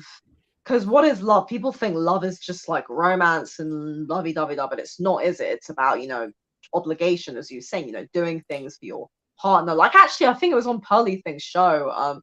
She got into a big argument with some streamer named Destiny because he was saying, they're talking about like chores, and she was saying, oh, yeah, people break up because of chores. And he was saying, well, no, like, that is a big thing. Like, in a marriage, if one person is not doing the household chores, which I'm sure you can agree on this as well, like, that can cause problems. And it's like in a marriage or in a relationship, because in a relationship, if you have two people and they both agreed, okay, we're going to do this, we're going to do this, and the other person, it's like one person is doing everything, the other person is just not fulfilling what they should be doing. Like, it is very frustrating if two people in a relationship, they want the relationship to work, but it's like it can't just survive just because you love each other or you get along or you have good sex. Like, that isn't enough. And that is something that I actually have learned, I think, actually, like, growing up. Like, actually, just because you get along with someone and you like the person. Me too. That isn't enough. But I think that, again, like, it's so difficult. And we just say to people, I'm not saying you're saying this, but if we say to people, oh, if you're a good person, you'll find somebody, but it's not that straightforward. It's like, it's not, it's just, I just don't think it's a straightforward thing. I think actually, no, okay, is complicated, I think, Yeah. So what do I want to say? I want to say something. I think it's like, even so, me as a religious person, I'm not a static person who doesn't develop. And I think as I become more understanding of my religion and ignoring, so I was ignoring a lot of my religion in the past, even though I thought I was religious, and that negatively affected my marriage. And as I've following it better, it's improving. And also the thing that we were talking about at that convention we were talking about romance, and I think that's a really good topic we should talk about. That's quite a big topic, I think, is that I subconsciously, I kind of say Disney movies because I want to make fun of myself as well, but other Hollywood movies as well. Okay, I subconsciously accepted all these romantic ideas that things should just work out. So when I got married, I was like, oh, why do I have to make an effort to communicate? Because that's actually the hidden message in romance, that it should just work out like magic. Which is actually really destructive. It's like romance. The romance genre is literally designed to sell people a fantasy. Like, I know this because I write romance, but it's not real. It's all fake. Okay, it's not all fake. Why don't you do something unique and write a book that's real relationships? That would be, and about this. I don't know. That would be I'm interesting. not qualified to do that because I've not been in like a really long-term relationship. Okay. So yeah. I don't think I'm qualified to do that. Yeah, maybe. It's really honest as well, because Pearly Thing, she should get into a relationship. She's always talking about traditional relationships. She needs to get married. Well, a lot of people like to talk about things which they have no experience about. I think the word for that is hypocrisy, but it's a big thing on YouTube. Well, Yeah. yeah, people do that, Yeah. don't they? But Okay. that's whatever. Yeah. Okay. So I'm trying to think about. I don't want to. Yeah. I want to see what else is there that I've not said. Okay. I'll say this bit, and I won't spend much time on it. It's a bit of a long one, but I'll try to say the short version or something. This is a verse of the Holy Quran I'm talking about. It's the last one on my list. Yeah, it'll be interesting. Yeah. So it says, and marry not idolatrous women until they believe. Even a believing bondwoman, i.e., a slave woman, is better than an idolatress, although she may highly please you. And then it says vice versa for men, and says these call. So I just missed a line of it to be quicker. And these call to the fire, but Allah calls to heaven and to forgiveness. By his command, and he makes his signs clear for so that people may remember. So what's interesting in there for me? So we're talking about basically somebody who's not religious that can actually in the short term be really exciting to be with.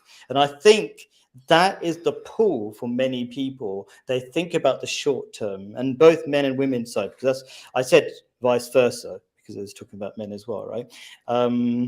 There is a short-term excitement, one in the novelty. We haven't really talked about porn, but that's porn is interesting because of the novelty, and you have to, but I won't go into too much. So there's one, the novelty, but also when you're not in a relationship and you're desperate to, and you only have to spend one night with that person, you're going to make a lot of effort for that person. Rather than if you're in a long-term relationship, you're not going to make a massive amount of effort, right? Yeah. And so in those short-term relationships, it can really look exciting, but I would say those relationships cause hell for people. Why? Because they're short term. Because you fall in. I don't think you can detach yourself when you have sex. You necessarily have to have a connection. I don't agree that you don't have a connection, because I mean, you can have otherwise, a connection, but not yeah. like it's possible to have sex with somebody without, becoming overly attached to them. I mean, at least from my experience, I don't think, it's possible to have sex with somebody and like get along with them and not.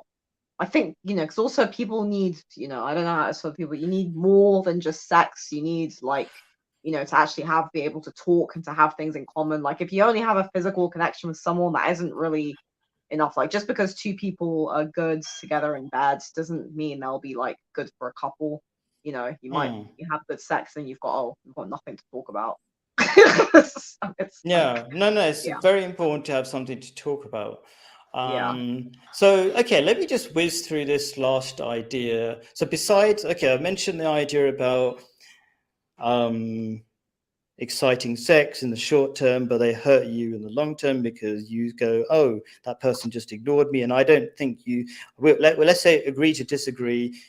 You say actually, I'm going to build on this idea that you said that actually you can be detached when having sex, and I'm going to Well, I don't agree. detached, but it's like if two people can have sex and understand it's just sex. Mhm. I think that is harder for women. Like, admittedly, like most women do struggle with that, but there's some women who don't, who do find it like who can just like have sex with somebody. I mean, again, I know No, I I feel think like it's, I'm talking isn't it about so much true stuff that, what's the but thing that for myself, like because yeah, I'm a go much on. more intellectual based person, so for me, I think I find it maybe I find it like easier than the average woman. It's like well, maybe for me, like I think I actually find it a bit harder than the average woman to be like emotionally drawn to a guy. Like for me, I need to be able to like have an intellectual connection with a guy. Otherwise, I don't feel like very interested. Like if I'm just like if I'm it feels really weird. I don't know actually. It's all right No, kind no, of I like think it's if not I'm weird like at if all. I'm being When you if said, I'm with a guy and we're yeah, being sexual, like even if it's like a very good sexual bond, for me that's just not enough. I'm not gonna fall for you because, you know, for Yeah, me, so I I think need to you're be agreeing stimulated. that you need a relationship. This intellectual thing, this word intellectual, it just means you have a relationship in some ways.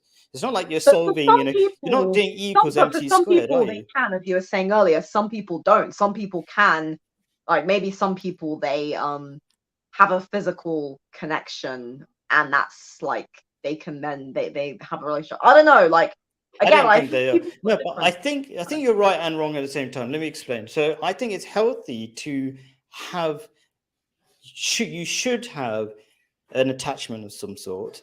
But there's another interesting statistic that you probably know, they always talk about this in Pearly Things, is that the more sex you have, or the more sexual partners you have, the less, what's the word, oxytocin, the bonding yeah. chemical, the less of that.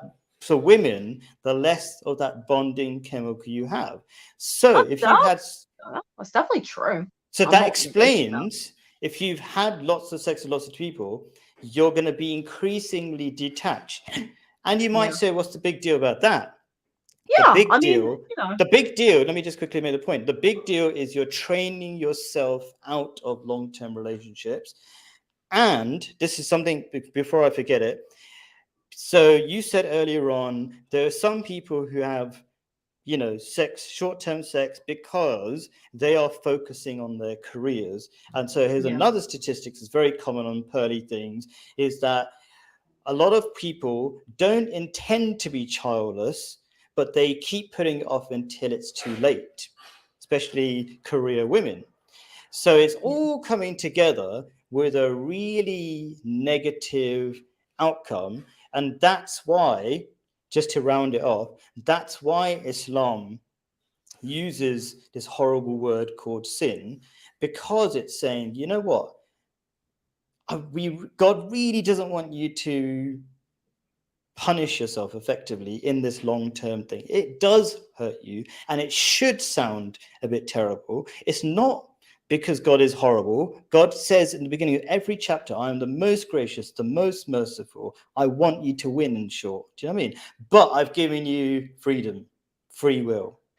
Do you know what I mean? So that's kind of where I want to, that's my Well, last maybe big that's why statement. But anyway, people, go if on. they want to have like a period, they should do it when they're younger, like in their kind of late teens, early 20s, because if you have that period, like say for some people they want to have like this experimental period or whatever, it should be when they're young, because then they can kind of, because again, like I think most people are not mature enough to have, like for example, if I think when I was like 20, like I don't think, even though I might have liked the idea of being in like a long-term relationship, realistically I just wasn't necessarily like emotionally mature enough. I mean, or maybe mature not right, but like ready. Because as well, like again, having a relationship requires a commitment, and especially if you're not where you want to be in life. Like for example, if somebody wants to be at a certain place in their life, and because I remember, for example, when I was 20, I had like one like had many boyfriends, but I had like one really really wonderful boyfriend, and you know,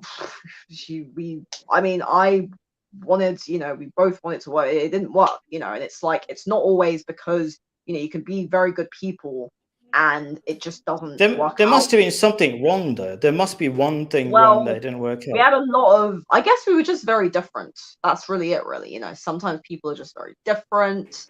Um, I What mean, was the thing that sometimes as who's well.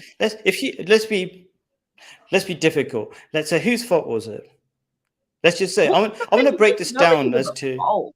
Nobody was at fault. I wouldn't say Hmm. anybody was at fault, really. I mean, even in my like recent relationship, because again, like I wouldn't say I had any problems bonding with the guy, despite having, because that's a funny thing as well. Like I've seen that they say like women do find that like the more sexual partners you have, the easier you are able to detach, which is true. But then, I do think that if you meet somebody and you really, really get along, and what with my previous boyfriend, what actually really, really brought us together was we were both very, very intellectual, and that really was really good. So it was a very good relationship. Maybe I'm just very like picky and just keep leaving good relationships. No, it's not. It's not a bad joke. No, No, I mean the thing is, I think that's good. kind of I think mutual. that's a very important video we should do at some point. Like really deep dive into this thing, because loads of people really struggle with long-term relationships. But I don't want to go I into think that it's too just a much. fundamentally a difficult thing. I think Yeah. it's just a more Oh, have we frozen? No, we froze for a millisecond. It was not too bad. Hopefully, Yeah. I'm still moving. Yeah. But yeah, I was gonna say like maybe like a good thing is like people, if they want to do that, they should do that when they're young, because I don't know. But as well, because the good side as well of like you could say like experimenting is like it can help a person figure out what, because as well, if a person doesn't have much experience, they might get into a relationship with someone who can take advantage of them.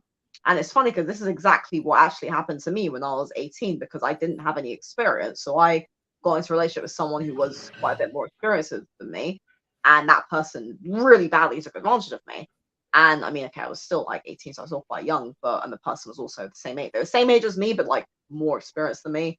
And very, very, just a very, very, very bad person. And that does happen to people. Like people sometimes, if you don't have any experience, then you're more susceptible to getting taken advantage of, or you might, not having experience, and then you get married, and suddenly it's like you haven't really, experienced it. Because also, like each time when you have more relationships, you gain more and more experience. You start to learn more about yourself, about what you want out of life, what you want out of a partner.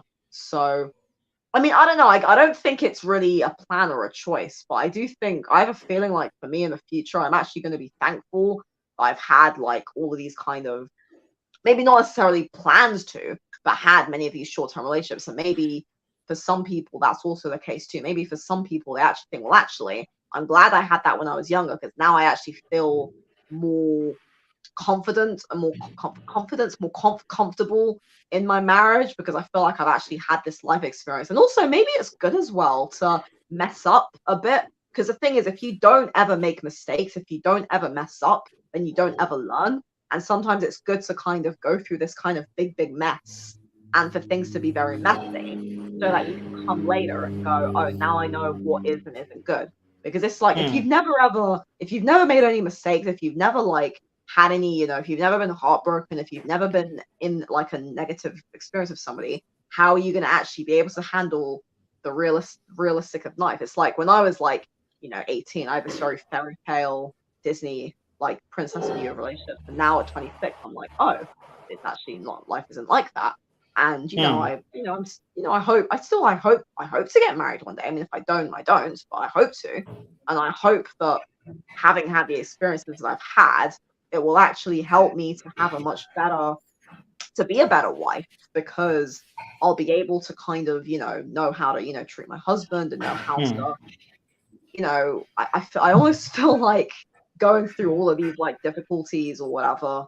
I don't know how I ended up just started talking so much about myself. I really did not plan to, really. It's good. So, yeah. Okay, I'm going to try to make this sort of, I'm not very good at last statements, because I said last statement a minute ago, and then I'm going to say, so I'll just share a few things. I would say in brief, I don't think what you're saying statistically is true, that the more relationships you have, the better. You actually train yourself out the relationships by having lots of short-term relationships and not being able to have the patience stay in. And then also the chemicals in your bodies are, like we talked about, the oxytocin start working against you.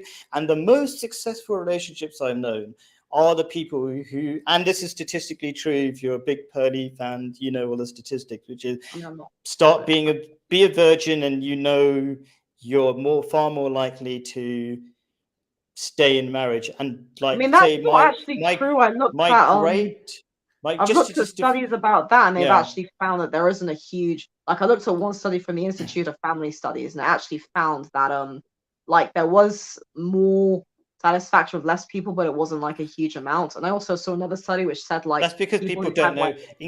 I think it's also the statistics are being ruined because lots of people don't know the rules of relationships. But I was just going to say that, like, my great grandmother got married when she was 15, incredibly successful family, loads of kids who take care of her, blah, blah, blah. Actually, they weren't perfect either, right? But like a lot more successful than the modern alternative, which is like, let's experiment.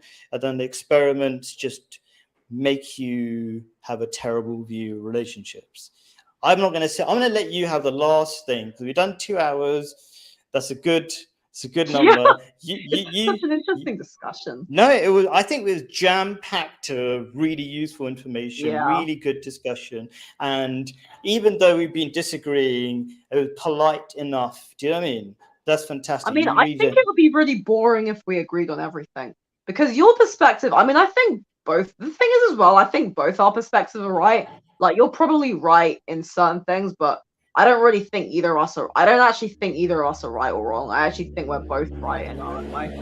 Because that's why I always say it really just depends on the individual. Because it's like, for example, I was gonna say, like, I looked at a study and it found, I was looking at studies on this, and like there was one study that found that, yeah, couples who'd only been with each other had a high marriage satisfaction. But in another study, 6 couples who'd been with like 6 to 10 partners reported being happy in their marriages, which is why I say actually it's about the person. Because it's like maybe if a person is more inclined, like, I mean, you could see, you know how we said earlier, like attracts like. Like, surely people who are more experimental will be drawn to each other, and people who are less experimental will be drawn to each other. And maybe that's really what it comes down to. It's like certain types of personalities go well together, and people who are maybe more like, I don't know, wild or whatever would be more a better match, and people who are like maybe more like, want to be virgins until marriage, a better match. And maybe that's the point. It's that we can't all be the same because we are all different, and we're gonna have people who like want to be virgins until marriage, and I think that's perfectly fine. I've got nothing against that. And they'll kind of see that together.